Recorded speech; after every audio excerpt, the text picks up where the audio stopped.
Baik adik-adik, sebelum kita memulai ibadah untuk hari ini, sebelum kita mendengarkan firman Tuhan untuk hari ini, abang undang adik-adik semua untuk lipat tangannya, tutup matanya, kita akan saat sejenak. Oke adik-adik, saat teduh dimulai.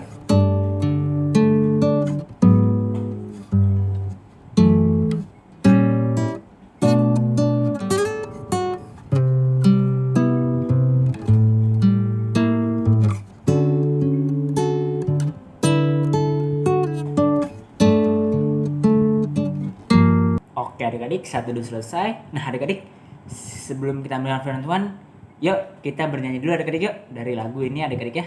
Yuk adik-adik semua bangkit berdiri adik-adik ya.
Oke adik-adik, kita akan mendengarkan firman Tuhan untuk hari ini yang diambil dari Yeremia 17 ayat 7 sampai dengan ayat 8. Oh iya, nah adik-adik sudah siapin belum sih Alkitabnya?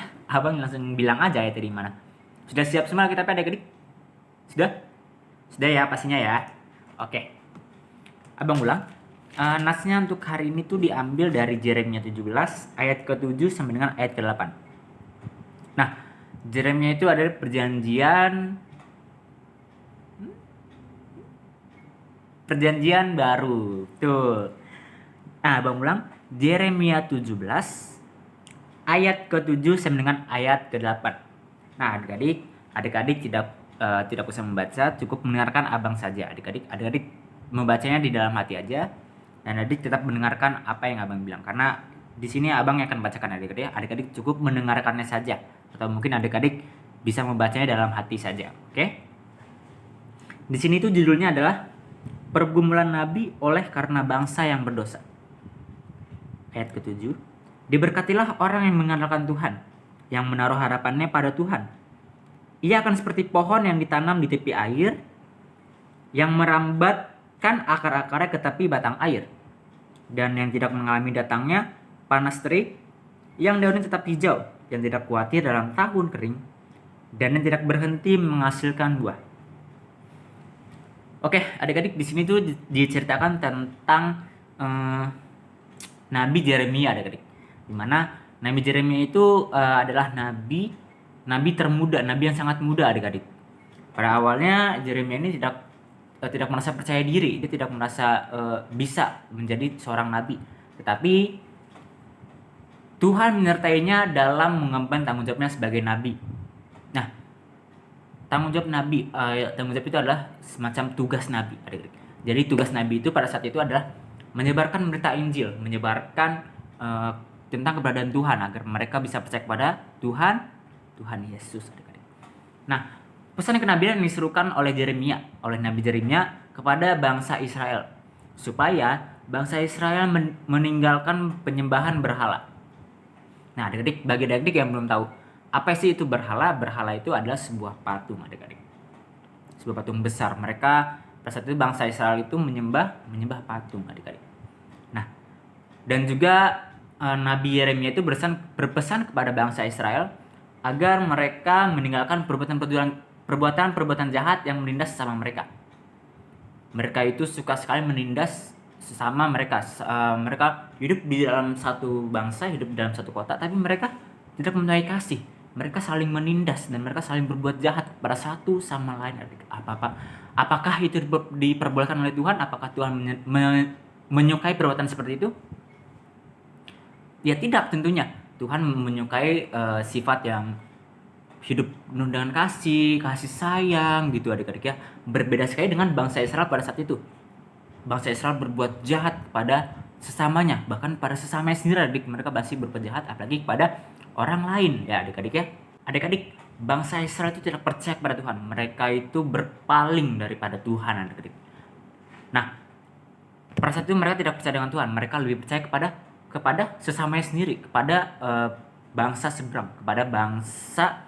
Mereka itu percaya kepada bangsa Mesir yang dapat membantu mereka, adik-adik. Nah, adik-adik, padahal adik-adik, kita tidak boleh berharap kepada manusia. Kita harus berharap kepada Tuhan, adik-adik. Nah, oleh sebab itu Tuhan melalui Nabi Yeremia menyampaikan serta mengingatkan bangsa Yehuda yang telah meninggalkan Tuhan dan lebih percaya kepada manusia. Tetapi mereka justru berpaling daripada Allah dan lebih memilih dan berharap pada bangsa Mesir yang tidak percaya kepada Allah. Nabi Yeremia kemudian menegaskan konsekuensi dari pilihan mereka. Maksudnya konsekuensi atau hukuman dari perbuatan mereka. Perbuatan mereka itu adalah mereka tidak percaya kepada Tuhan, melainkan mereka percaya kepada manusia. Gitu, adik-adik. Nah, adik-adik, konsekuensinya adalah apabila mereka menentang manusia, Tuhan akan menghukum mereka. Nah, adik-adik, di ayat kelima di Yeremia 17 ayat kelima, sini abang bacakan ya. Beginilah firman Tuhan. Terkutuklah orang yang mengandalkan manusia, yang mengandalkan kekuatannya sendiri, dan yang hatinya menjauh daripada Tuhan. Gitu, adik-adik. Terkutuklah mereka yang berharap pada manusia, adik-adik. Terkutuklah mereka yang mengandalkan kekuatannya sendiri, adik-adik. Nah, Allah tidak lagi peduli dengan mereka, gitu, adik-adik. Dan mereka akan hidup seperti yang lainnya, adik-adik.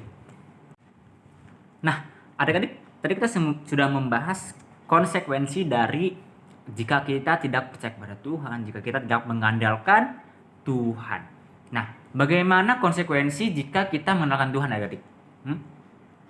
Nah, sedangkan konsekuensi mengandalkan Tuhan ialah berkat, adik-adik. Mengandalkan Tuhan artinya mereka harus lebih yakin, lebih merasa aman, mempercayakan dirinya sepenuhnya kepada Tuhan, dan menjalin kedekatan yang sangat kuat dengan Tuhan. Bagaimana caranya kita dapat menjalin hubungan kita kepada Tuhan dengan sangat erat? Yang pertama, rajin berdoa. Karena berdoa itu adalah sarana atau komunikasi kita kepada Tuhan. Dengan berdoa kita dapat mengobrol dengan Tuhan, adik-adik. Seperti itu. Dengan berdoa, terus rajin mengikuti ibadah, gitu. Itu salah satu contohnya. Hidup dengan kasih, kita harus saling mengasihi sesama. Banyak sekali contoh-contoh yang dapat kita lakukan, adik-adik. Oke? Nah, adik-adik, bagaimana hidup anak-anak yang mengandalkan Tuhan? Bagaimana hidup anak-anak yang mengandalkan Tuhan? Yang pertama, ia seperti pohon yang ditanam di tepi aliran air. Air merupakan komponen penting bagi tanaman, adik-adik. Jika tanaman tidak disiram, maka akan kering dan daunnya akan layu. Dan pohonnya juga akan mati. Sama halnya dengan anak-anak Tuhan. Tidak ada pertumbuhan iman jika tidak melekat kepada Tuhan. Bagaimana cara adik-adik dapat menumbuhkan iman jika adik-adik tidak mendekat kepada Tuhan? Bagaimana caranya kita dapat menumbuhkan iman? Yaitu dengan cara yang tadi Abang bilang, dengan cara mengenalkan Tuhan, yaitu dengan cara bisa rajin berdoa gitu adik-adik, dan yang lainnya. Nah, yang kedua, merambatkan akar-akarnya ke tepi batang air. Akar, nih adik-adik, akar pohon itu membuat tanaman berdiri menjadi kokoh. Akar artinya fondasi iman, adik. Nah, adik-adik pernah gak sih melihat, adik-adik mungkin melihat atau pernah adik-adik mencabut pohon singkong? Mungkin ada yang pernah? Nah, jika adik-adik mencabut pohon singkong, itu pasti buah singkongnya itu ada di akar, dan saat kita mencabut sampai akarnya pasti akan susah. Karena akar itu yang membuat pohon itu menjadi sangat kokoh, adik-adik. Sama sebenarnya kita, adik-adik. Kita harus percaya kepada Tuhan agar pendirian kita kokoh. Pendirian kita kokoh. Kita tidak mudah percaya kepada hal-hal yang negatif gitu, adik-adik misalnya. Nah, adik-adik, di ayat ke-8 di sini tertulis daunnya tetap hijau. Daunnya tetap hijau. Artinya di sini adalah orang yang mengenalkan Tuhan mengalami sukacita, memiliki kehidupan yang indah dan mampu menjadi berkat, ya adik-adik. Gitu. Dan yang kelima, di sini ayat ke-8, dan tidak berhenti menghasilkan buah. Di sini artinya tidak berhenti menghasilkan buah adalah kita dapat menunjukkan karakter kita. Kita dapat membuat diri kita menjadi tidak mudah menyerah, menjadi tetap optimis gitu, adik-adik ya. Jadi adik-adik ini mau hidup mengandalkan Tuhan atau adik tidak mau hidup mengandalkan Tuhan gitu. Pastinya adik-adik mau hidup mengandalkan Tuhan gitu, adik-adik ya. Nah, adik-adik sudah sampai di sini cukup cerita dari Abang. Dan Abang akan memberikan tugasnya adik-adik pada adik-adik nih yang di rumah. Nah, adik-adik, sebelum Abang memberikan tugas, Abang mau nanya nih ke adik-adik semua nih. Adik-adik sudah tahu belum sih kalau kita tuh sedikit lagi akan merayakan Pesta Perayaan Sekolah Minggu HKBP Cinere tahun 2022. Sudah tahu dong? Nah, adik-adik, setiap forum itu menampilkan performa masing-masing, menampilkan keahlian mereka masing-masing, adik-adik. Nah, kebetulan adik-adik Horongnu itu kedapatan adik-adik itu membuat ayat hafalan, adik-adik. Nah, tugas adik-adik di sini adalah Abang pengen nih dengar adik-adik sudah sampai mana nih progresnya. Nah, Abang akan membantu adik-adik untuk dapat mengikuti lomba Pareheon.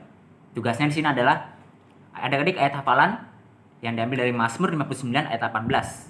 Di sini bunyinya adalah, "Ya kekuatanku, bagimu aku mau bermazmur, sebab Allah adalah kota bentengku, Allahku dengan kasih setianya." Abang ulang. Ayat hafalan untuk hari ini tugasnya adalah ayat hafalan yang diambil dari Mazmur 59 ayat ke-18.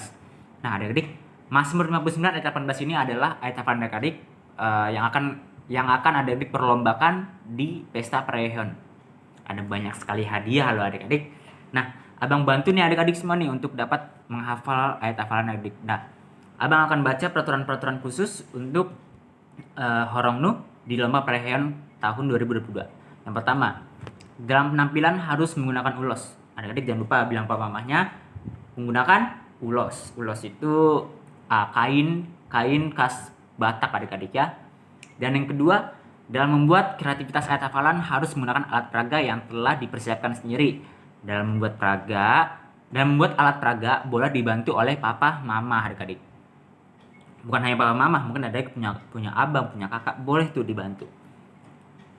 Nah, yang ketiga, peraturan khususnya adalah yang tadi Abang bilang, ayat hafalan. Ayat hafalan disampaikan dari Mazmur 59 ayat ke-18. Yang keempat, dalam video tersebut hanya adik-adik saja yang tampil.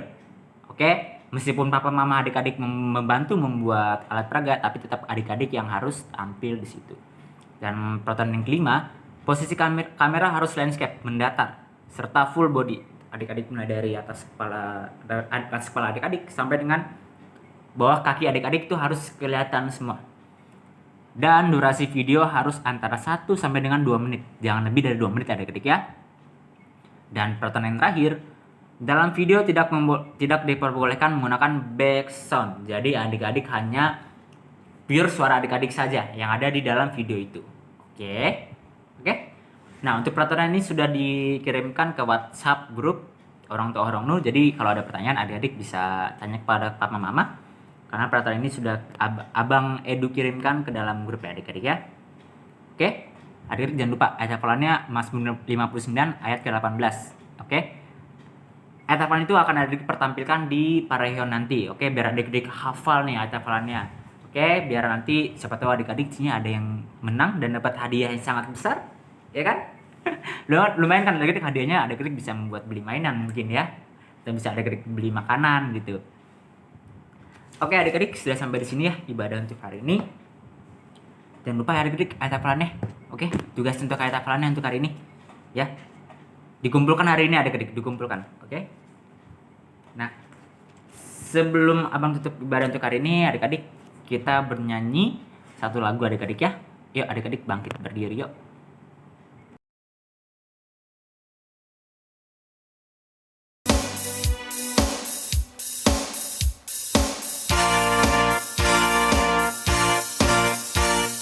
Bila topan ras melanda hidupmu, bila putus asa dan letih lesu, berkat Tuhan satu-satu hitunglah, kau niscaya kagum oleh kasih-Nya. Berkat Tuhan mari hitunglah, kau kan kagum oleh kasih-Nya. Berkat Tuhan mari hitunglah, kau niscaya kagum oleh kasih-Nya. Berkat Tuhan mari hitunglah, kau kan kagum oleh kasih-Nya. Berkat Tuhan mari hitunglah, kau niscaya kagum oleh kasih-Nya. Bila topan ras melanda hidupmu, bila putus asa dan letih lesu, berkat Tuhan satu-satu hitunglah, kau niscaya kagum oleh kasih-Nya.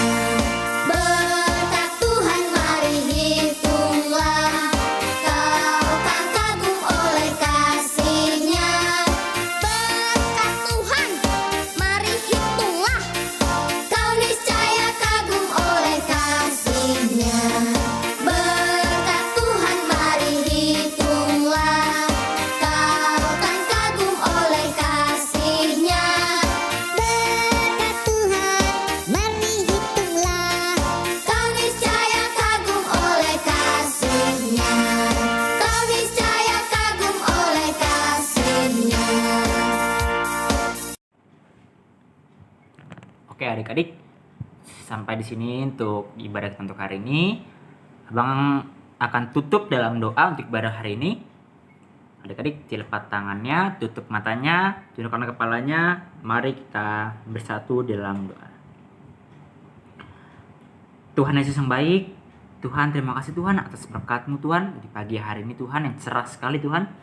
Engkau telah membangunkan kami Tuhan dari tidur kami Tuhan dan dapat mengikuti ibadah online Horong Nu ya Tuhan.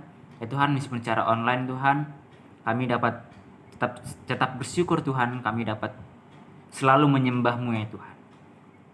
Tuhan, berkati juga adik-adik yang ada di rumah Tuhan.